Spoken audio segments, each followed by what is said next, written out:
problème ya mikanda oto eko sala soki to sali na pourquoi mukanda wana tozonga boye na butu bureau ya rapporteur na composant du gouvernement to monique mikanda makambo to lobaki si yangote et salami 4 fois lobby to silika ki to lobby que avant to kende il faut présidium et ya pona ekata makambo présidium ekata yi makambo donc lelo to bandi mosala to poussani je crois que to si salelo.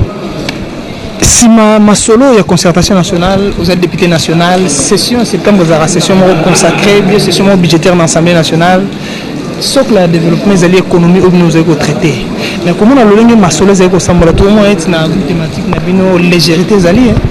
Légèreté, il y a la quitté. Je crois que bateau, il y a moto et belé, qui mingi la commission nabiso. Batamaïle et Amboka mingi ba la kiwan.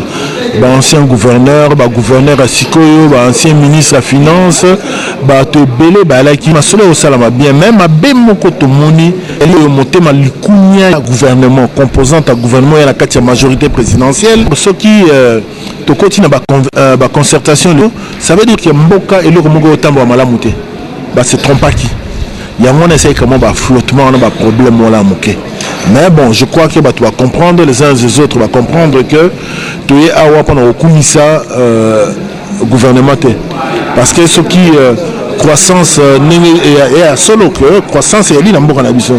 Mais il y a eu ressentir en honte. Congolais moyen de ressentir en honte.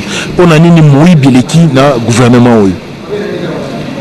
Moui bileki croissance au lait bakabolona mboka mobimba bako salango na équipe moko muke en dehors ya conseil des ministres bakozwa mikano etali mboka na kopesa exemple moko oyebi ba brubiso bakotia na nzela mutu ya nango balobi ki ya $90,000 la pièce et que pour na Kinshasa il faut 27 millions de dollars ba décider ki yango wapi basala ki appelle d'offre wapi nani mutako fournir eloko wana tokozongela yali sika tokolobela ngo wate tokozongela ngo tant tokoma na parlement ba le ba suscité o tozoluka ba commission ko teka ba motion wana ekotunama donc problème ya mibale ya ki problème ya mine to lobake je camine à produire 600 000 tonnes mais ce que on a budget de l'État retombé dans il y a 18 millions de dollars or ba téléphone ya pamba télécommunication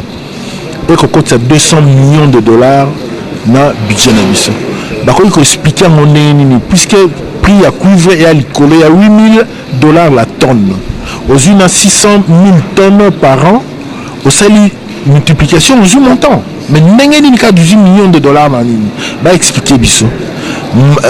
Explication à l'iboso biso to moni elle dit que bazar au teka teka on a moto moko ka ba benge Dan Getler. Yé Dan Getler en wa ali nani na mboka oyo. Pona ba mine nyonso luka boye okende boye boni moto ali ka Dan Getler na mboko oyo to senga ki ba pesa biso explication.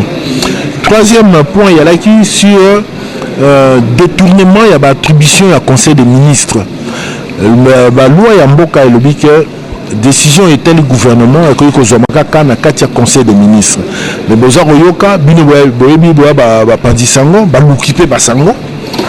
Vous voyez que à niveau du Premier ministre, la structure est informelle et elle est belle, Troïka, de ceci, Troïka de cela, mais sur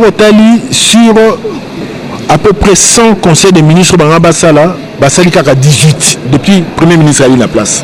La décision en que ils ont la libanda à conseil des ministres. Voilà tout le but qui est si là. Ce qui est Camboueli, ils ont la 4 conseil des ministres. Concertation nationale. Économie, secteur productif et finance.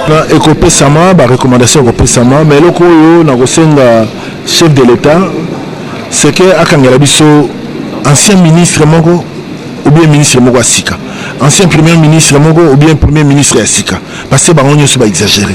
Akangelabiso général Mogo, Akangelabiso homme d'affaires Mogo. Pour n'a pas cet exemple que impunité à son Mboko.